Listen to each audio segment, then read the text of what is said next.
Hello guys, good morning, how are you? Na nossa aula de inglês de hoje nós teremos um assunto novo. Nós iremos tratar de um novo conteúdo que se chama Genitive Case ou Possessive Case. O caso genitivo ou caso possessivo.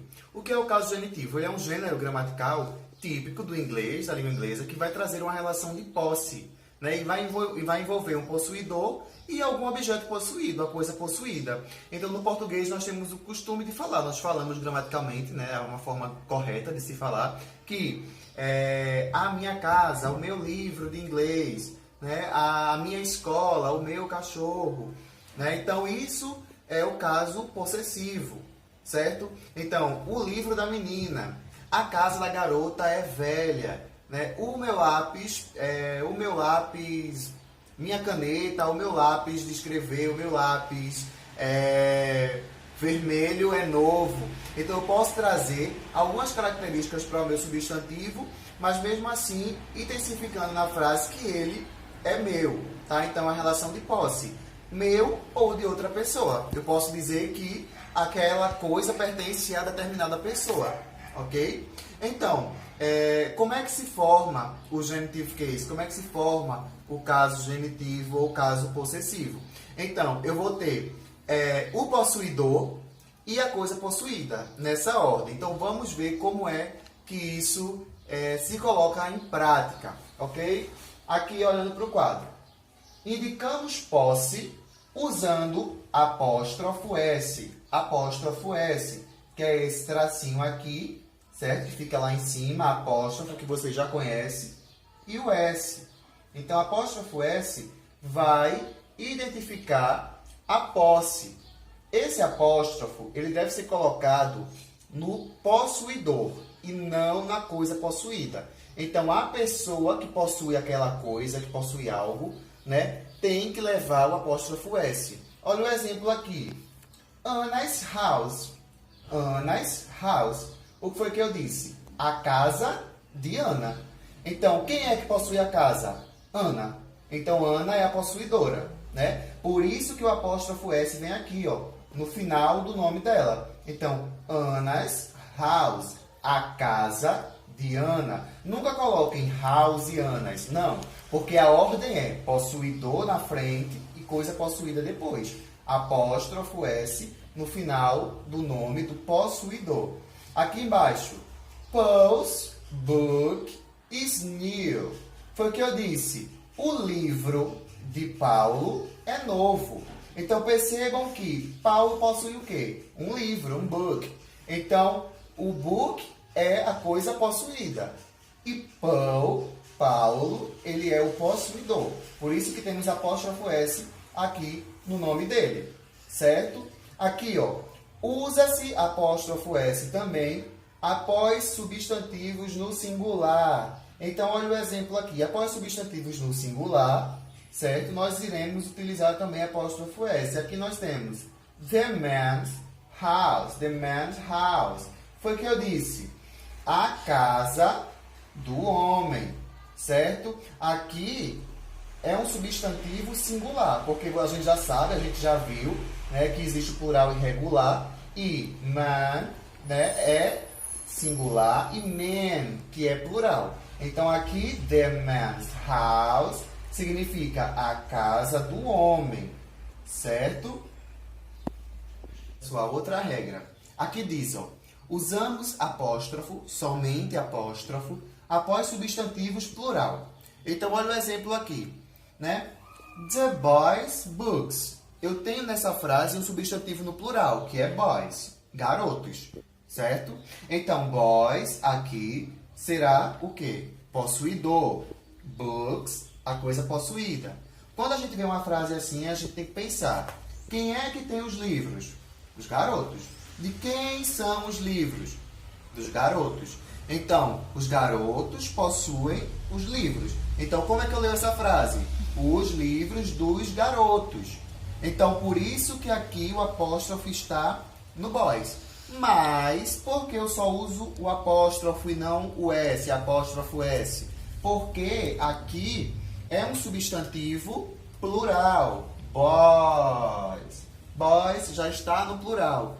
Então, eu não preciso, não é obrigatório colocar o apóstrofo e o S. Somente o apóstrofo é aceito pela gramática do inglês, tá bom? Então, se eu coloco somente o apóstrofo, ok, vai ter o mesmo sentido de os livros dos garotos, boys, ok? É uma palavra no plural. E quando substantivos estiverem no plural, para eu dar o possessivo, o genitivo, certo? Eu preciso somente colocar o apóstrofo. A mesma coisa se eu fosse aqui, eu vou apagar para dar um outro exemplo para vocês. A mesma coisa se eu fosse aqui colocar, vamos lá, eu vou colocar cats no plural, tá? Colocar só balls.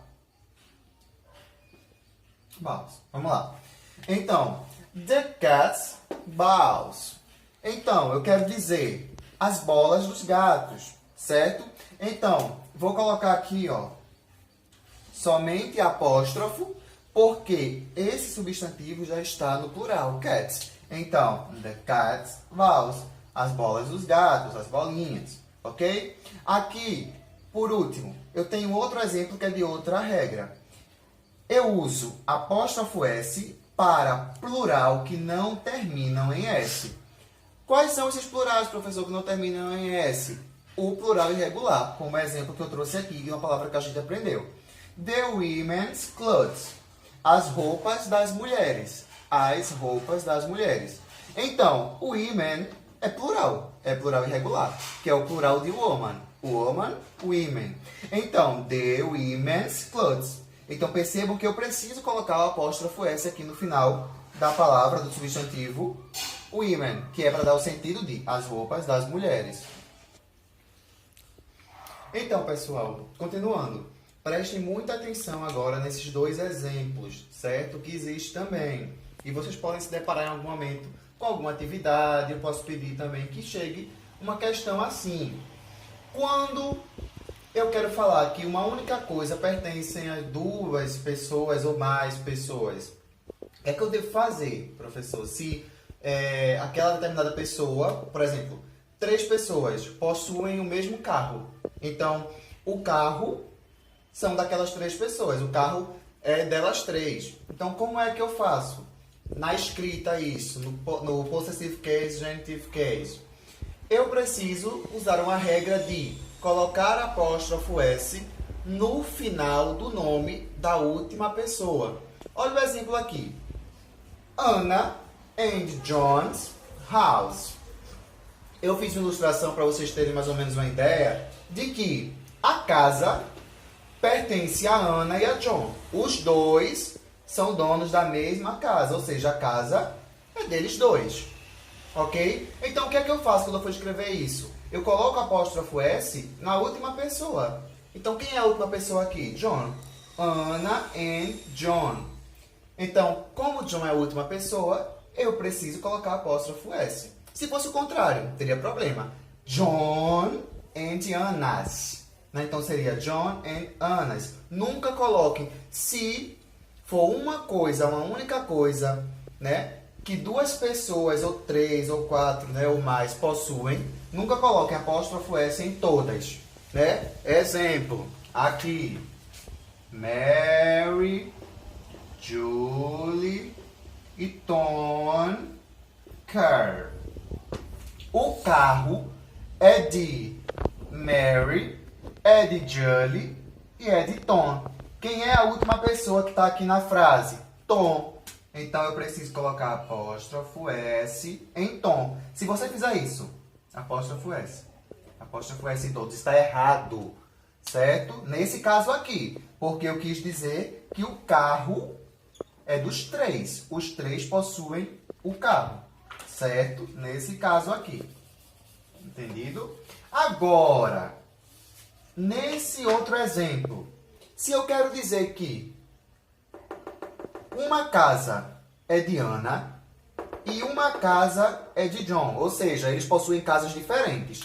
A casa de Ana é uma e a casa de John é outra. E eu quero colocar isso na mesma frase, em uma única frase. O que é que eu devo fazer?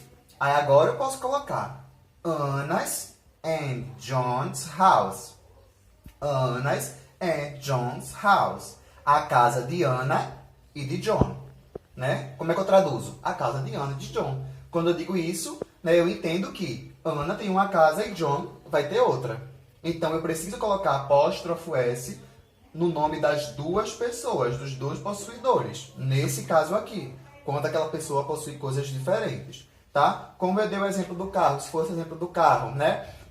Mary, Julie, Tom, Car. Então, seria Mary's, Julie's and Tom's car, que é o carro de Mary, de Julie e de Tom. Ou seja, cada um tem um carro diferente.